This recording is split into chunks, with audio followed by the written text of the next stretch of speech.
So I'm Rachel Dolezal, president of the Spokane NAACP. Martín Meraz Garcia, assistant professor of Chicano Studies.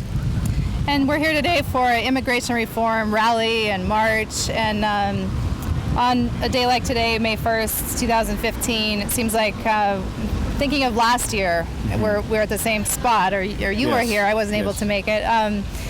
What thoughts are you having about another year going by, and we're still kind of asking for the same thing? Well, I'm disappointed, of course. I just wanted to briefly mention that, or to thank NAACP for joining us today. We really appreciate your support.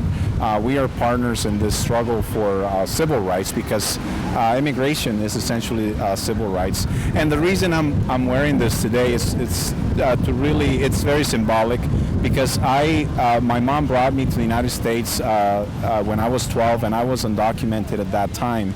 And I am, of course, very disappointed that Congress has not passed a comprehensive immigration reform.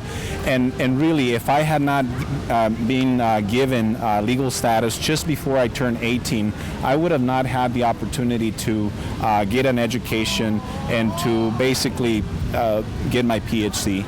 So because I gained my legal status is because I'm able to become a professor like I am and essentially exercise my profession. So we're here in hopes that we can get some awareness in the community, and we can request policymakers to do what they're supposed to do, their job, and to pass a comprehensive immigration reform so that the country can move ahead and continue to prosper. Right.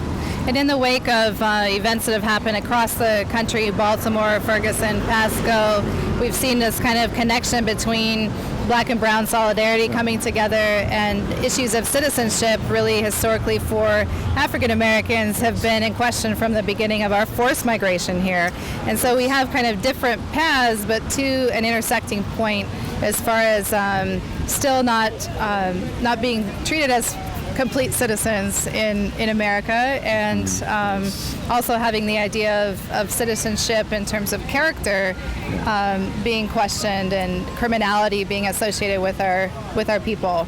Are there other connections that you see between? Well, there's all kinds of commonalities, Rachel. We've been in the struggle for this. Many, of course, don't know the history of this country, but there were people who fought for independence of this country, Spanish Mexicans, and then we also fought in the Civil War.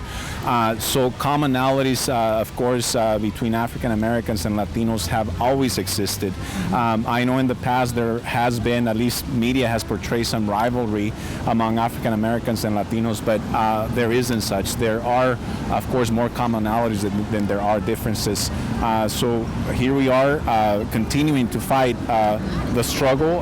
Again, even though African Americans have gained the right to vote, we still don't see the representation in Congress that we should see, proportionate to their population. And the same thing happens to Latinos. So right, and we don't even see that representation here in Spokane. Oh yes, especially here. You're right. So yeah, but thank you. Thank you for joining us. Absolutely. We appreciate your support. Thanks for having us. All right.